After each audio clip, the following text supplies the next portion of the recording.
Welcome to another video with me, Onyx. Uh, Welcome back to Full Circle, and let's continue our discussion. Apparently, I've picked up another apprentice, and she's actually a witch. So there definitely are differences between wizards and witches. She's very, very gifted. But every once in a while, you know, I get to play wizard and however that is. Um, but one project I've been pushing on my apprentice is to make herself a crown. So, and I'm working on my crown. I've drawn many pictures, and now I decided it's time to start bringing it into this world. So, this is like the first prototype. It's a little bit smaller, but it's starting to help me create this crown. And I've decided I'm going to make it all out of paper, and it's going to be like different layers of different patterns, just simple as possible, but awesome. So the crown represents your authority, and in a weird way, it represents the crown chakra. So before you do your magic, have your crown on, pick up your crown. And in the Kabbalah, the crown is used. It talks about like the princess or the queen dropping her crown and picking it up. So life is seen as your crown falling off and you picking it up, your crown falling off and you picking it up. It falls off into the lower realms, falls down to earth.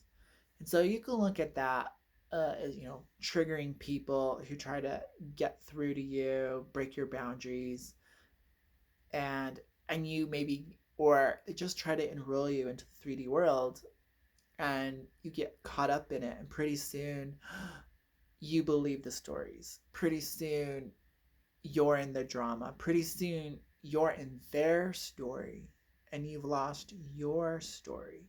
You've lost your center. You've given your power away.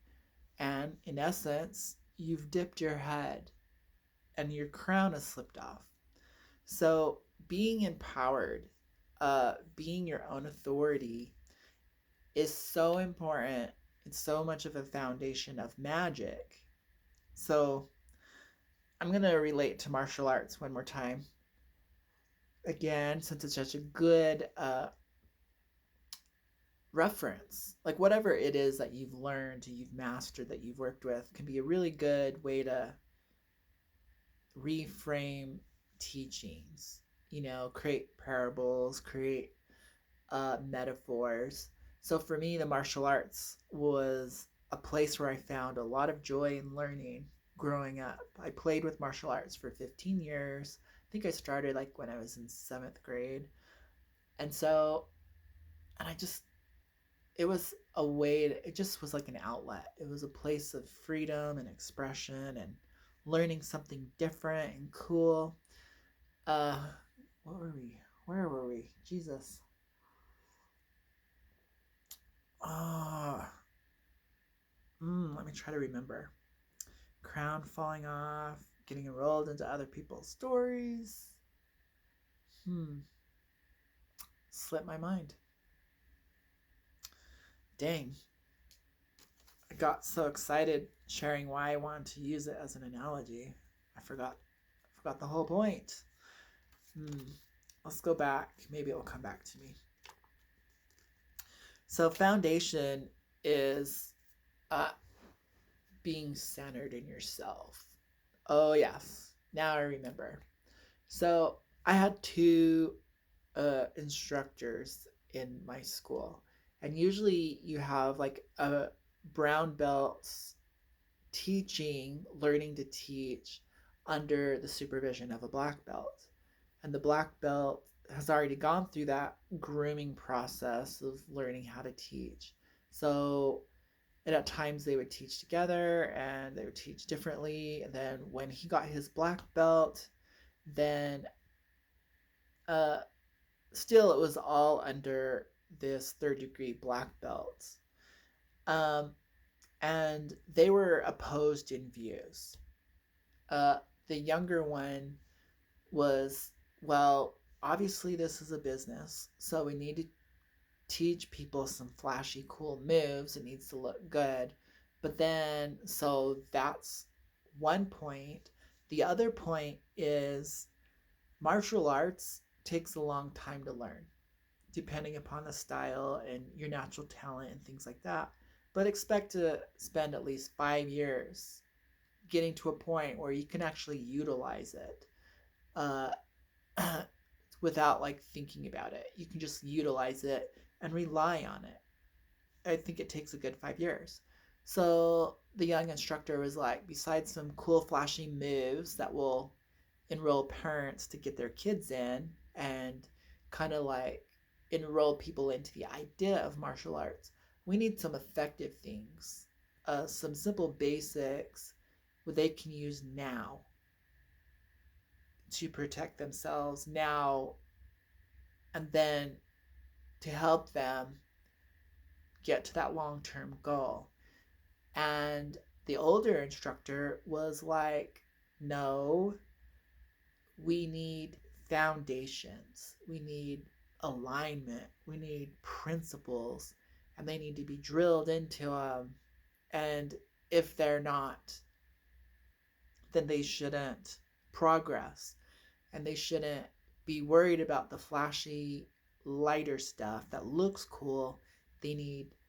So the third degree black belt wanted to build them from inside out, and the brown belt wanted to build them from the outside in. And now we take this and we now apply it to how magic is sold and presented to people. It's a lot outside in, you know, moon phases, sigils, candle burning, few herbs, repackaged for any culture, you know, add whatever god you want from a different culture, and there you go. That's magic in a nutshell, you know, and that's outside in. And then all sorts of disasters or not a lot of really good results happen, then they just blame you and say you need more faith. You're doing it incorrectly, you know, or you need guidance and years of training. Guidance and years of training of light, flashy stuff will not improve your light flashiness. I want, I'm sharing, you got to do it from the inside out. You got to reverse engineer this. You know, you need structure. And so, what was really cool is we got to see a duel between the third degree brown belt and the third degree black belt. And the the the brown belt had some really powerful punches and really admired this other teacher and didn't really care for the third degree black belt. However, the third degree black belt that we had, uh, because, okay, let's put this a little bit more into context. That brown belt who admired his other teacher, that teacher was like a fifth degree black belt under the prestigious training of the the protege of the grandmaster. So he thought those methods and that was it. You know, that was the source. You know, that was the power, that was the way. Where the other one didn't really share where he got his training. The one over our school, the third degree black belt. Um, but he was actually a national champion. And anyways, they went to spar and fight and whatever. And the third degree black belt's uh, defense system, his posture, his stances, his alignment with all of his moves were so flawlessly balanced, so flawlessly structurally sound that whatever this brown belt was throwing at him was completely ineffective. even though the brown belt was kind of into like one punch devastating moves, and some more technical moves working with energy manipulation to so even though the brown belt had some really deadly arts that were kind of fringe science of this uh, karate culture that I was into, you know, was still completely ineffective to these strong foundation fundamentals that this third degree black belt has mastered. Like his stance, his horse stance, his fighting stance, his warrior stances were so flawless, so that, and his blocks were so perfect and devastating.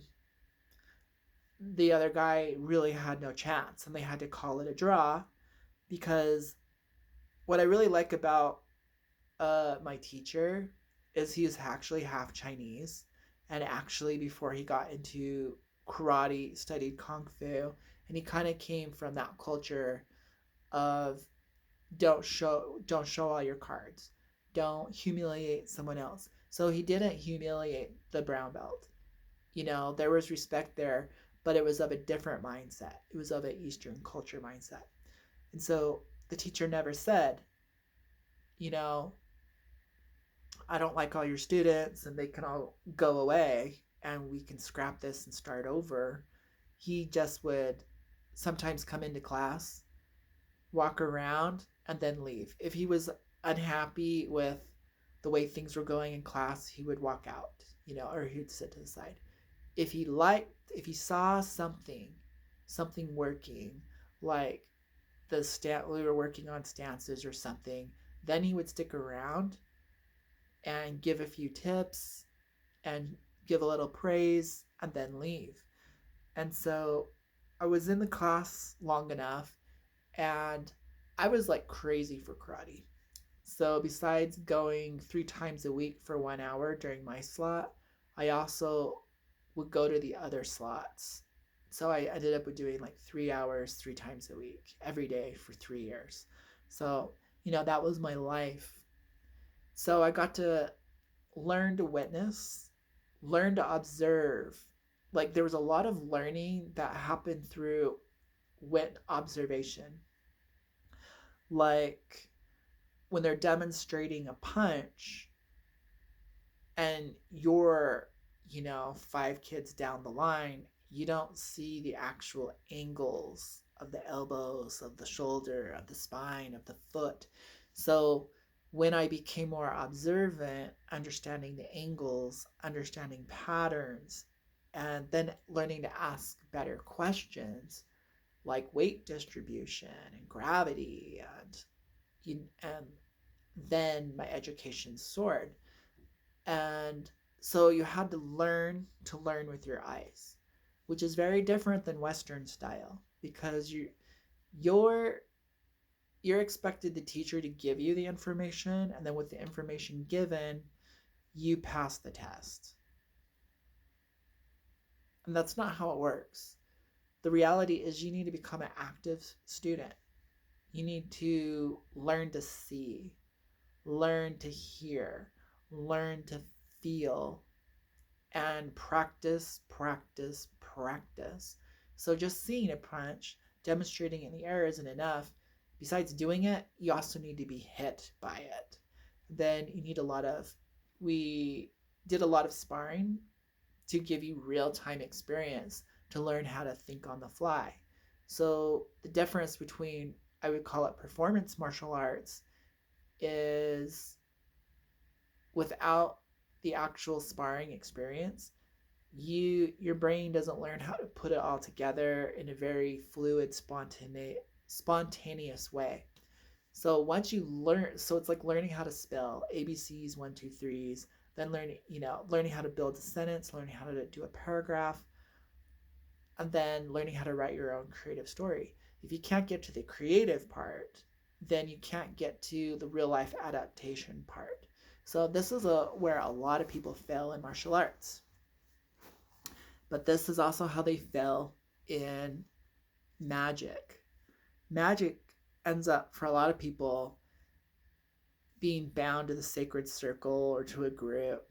It's more of an ideal, it's more of a philosophy, and then you have to get back to your real life. It's not integrated. It's like, well, if I want to do a spell, so I have a friend, she's working on a money spell. And I'm like, why are you working on a money spell? That's not what you need. You don't have a problem making money. But what you actually need is a networking spell. A networking spell by default will bring in more money because social currency is a thing. And then instead of getting out a piece of paper, and she's like, I need a candle. She's like, I need a black candle and a white candle. And I'm thinking, you are the candle. Light your own fire within, called motivation, inspiration. Go get and go share, go talk to people. And you are the ultimate tool. So a lot of people kind of do magic backwards. They they don't use themselves as the end all. They don't use themselves. You are the alpha and the omega.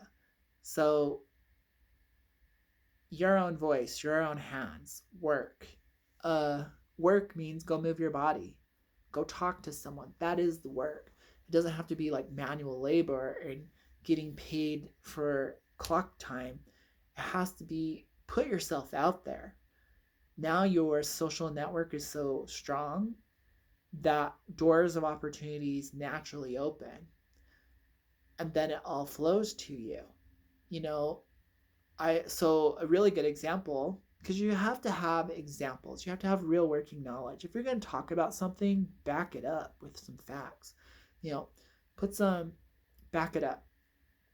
So same person, she house sits animals, she loves animals, she's a total psychic witch empath.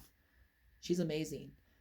And so my like roommate got a puppy, and I called her to come and clip it, trim the dog's nails, because the owner was worried, they might clip him too far and injure the dog and whatever. And so, because she's already shared her passion and her love of dogs and pets and house sittings, and I know she's like, like she's reading books on like what to feed your pets, like supplements. Like she's really into this. And because I've had some time with her, I know her as a person, she's talked about it. She was the first person that came to my mind, and I told my roommate, and so she came over, and so they could set up a situation where she babysits as needed or does minor uh, I'll call it pet first aid, first responder stuff if any situation happens. So she's growing a business, and so there's money potential there. But his mom really likes that certain type of dogs, and she has like four of them. And so, do you see how people open doors? As the individual, we are the power, not the system. You're not a slave to the system. A lot of people are trying to conform to the system. And really, it shouldn't be like that. The system should be supporting you and your vision and your authenticity of who you are and where your intentions are coming from. So it's really interesting that, yes, I went through the magical grades. I studied in a Western mystery school, but I also, and guess what I learned there? I learned that I already knew all that stuff because I read all these books. I was interested in magic my whole life. You know, and what else did I learn? I learned that the school didn't have all the answers. And if I wanted to take myself to the next level, once again, I was back on my own, and I had to fill in all the blanks that the school couldn't fill in. I needed advanced tarot. I needed advanced scrying. I needed advanced everything. I needed it more advanced. So I had to go get more books to educate myself. So, yes, the information is a type of knowledge, but then you have to actually do it. So, after I went to class on astrology, then I went and got a job doing astrology at a local mystical store. And I started giving readings and interviewing and questioning and doing the detective work and the investigation within the readings to really become good at astrology. I got so good at it, I got sick of it. And that's what I do. I'll get really into something until I get sick of it. So, years down the road, here I am. And where the beginning, the whole reason why you got into magic, and then now we're at the end. The whole reason why I need to integrate magic. So it's like I have a couple of friends and they're like, "Oh, I thought you burned, set your intentions, wrote them on pieces of paper and burned them. We thought you'd be the perfect one. Or we thought you'd have all these elaborate rituals at your house and whatever." I'm like, "No. Like right now it's just me being so integrated as a human being, embodying that power, that my thought is the word. My thought is the wand. It just happens. I choose." So it's realizing I am the power once again. So it's like you are the power, but you don't realize it. You go on the journey to realize you're the power and to reintegrate it. It's like just like enlightenment. Enlightenment is there for you. You're just the only one looking the wrong direction. The practice, your journey, your spiritual journey, just realigns you to the truth of your own nature. So I feel like, so hence the crown, you know, I am the power, I am the authority. And you don't let people take the pen out of your hand and write your story. You take it back and go, "No, this is how it goes." So you might be getting a card reading and the psychic is giving you all these fortune predictions. Feel into it with discernment and go, "Is that really how my story goes? Why am I going to someone else to tell me how the story of my life goes? Am I handing you over the gift of vision? Am I handing you over the gift of my life?" That's a dangerous game you're playing, fortune telling. So I take the pen back and I write a better outcome for myself. You said doom and gloom. Let me feel into it. Is there a choice point here? There is. And I change it. So the ritual sometimes, so what I practice is more awareness. What I practice is more embodying the energy. I do a lot of practice of alignment with what I call my source energy, whatever's working with me. And I work on being a clearer and clearer and clearer channel by being more and more and more in alignment. So it's like galvanizing my purpose. Why am I here on the planet is to self evolve, period. Like there is no other point. Everything else is secondary. Like everything. So the only way I know how to evolve is align my energy and be with that energy, you know? So I do some rituals, but they're not like rituals you would read in a book. They're like inner alchemy, self transformative. Like I do a lot of reality warping inside my own body, if that makes sense. So a lot of stuff, it's just a different level.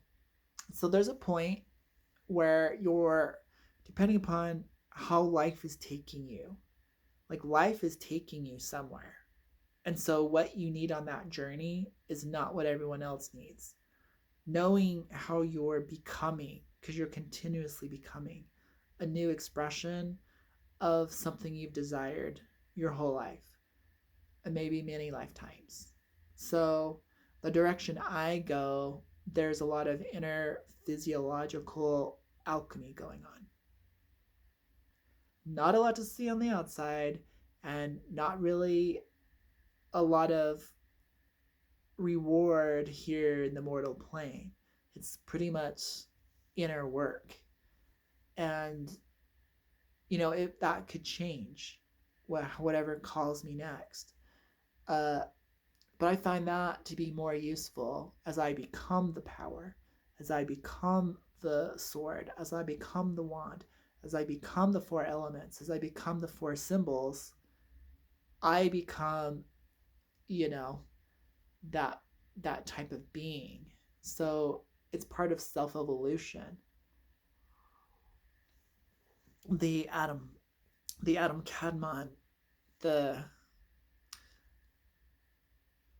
it's pretty awesome stuff. But it doesn't, for me,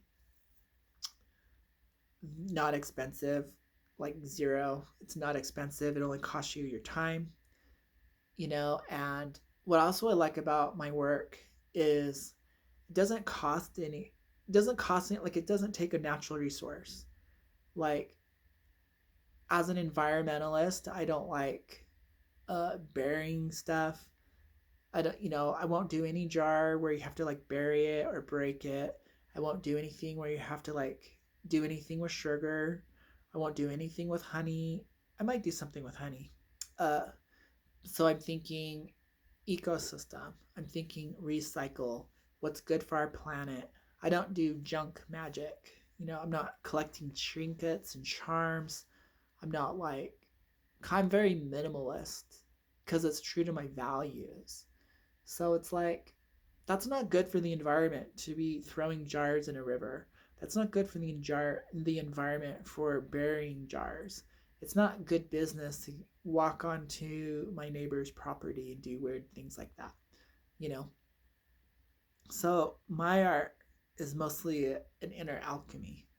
If I can learn to control my speech, control my thoughts, uh, control my moods, my attitude, if I can learn uh, to get off center stage, get off, kind of calm my ego down, and learn life is just as good on the sidelines watching the show as it is being in the show. Being the star, being on stage, being an active player. Uh, these are skills. These are alchemy processes that turn me into a better wizard. So I do a lot of third eye stuff, and I'll like, as I go to work, that's a ritual, it's a routine. So I utilize it. I kind of recenter myself in my mind, and I kind of just witness, watch, observe, channel energy as I go to work and prepare myself sometimes for work, or just it gives me a moment to just be in witness mode. And that really does a lot for third eye activation, strengthening skills. So one of my other favorite things is, it's like hug a pillow, uh, which helps me open up my heart chakra and does some other really cool stuff. So why, right? Why the heart chakra? Because it's the center of the tree of life. I am a Kabbalah wizard, so I use the tree of life as the template for all rituals. The tree of life is also the template for all logic. So logic is a formula. It's a thinking model. It's like a computer, that template. So when you plug things into it, you get certain results, certain patterns out of it, certain algorithms, certain answers. And so when you learn to think within the computing system of the tree of life, then you're a Kabbalah wizard. When you start to see the world as just the tree of life, and like, so that's a pattern I choose, and it's always on my mind, you know, and that's what it's the pattern that the operations, that the rituals mimic. It's also the pattern of how language is generated. So it's a processor too. Like, it processes the information, it reorganizes the information, it distills the information, it deduces those energies, to transducer. So the tree of life is the Western Mystery School's methodology and philosophy. Like it is the machine, it is the technology uh, that Western Mystery wizards use. So that's what I'm educated in. So that's what I put. That's how things get processed. So, and I don't feel so. People don't tell you that in books. People don't tell you that. I'm telling you that. So magic is only as good as you are. So whatever will help you develop, that might be go do a sport, get really good at it, get really good at your job, become an excellent communicator, you know, be able to integrate into the world as it is, carve a place in the world for yourself, you know, become an expert at something. So then you can have the ability to relate new information to something you're good at and learn on different levels. So make it all serve you. And I think that's a really good video. I mean, there's just so much. The reality is, you are the world. You are your universe. You experience everything through your own perspective. And so to change the world, change you. If you want the attitude of others to change yours. And when you really start seeing yourself as a pattern, like you're a fractal, and you're just one small part of a larger part of a larger part. And the reverse. There's smaller parts and infinitely large and infinitely small. Man is a pattern of the universe, like the Vitruvian man. It's a pattern, it's a fractal. Man's just a fractal. And understand it, work with it. Like, you're part of the golden ratio. Like,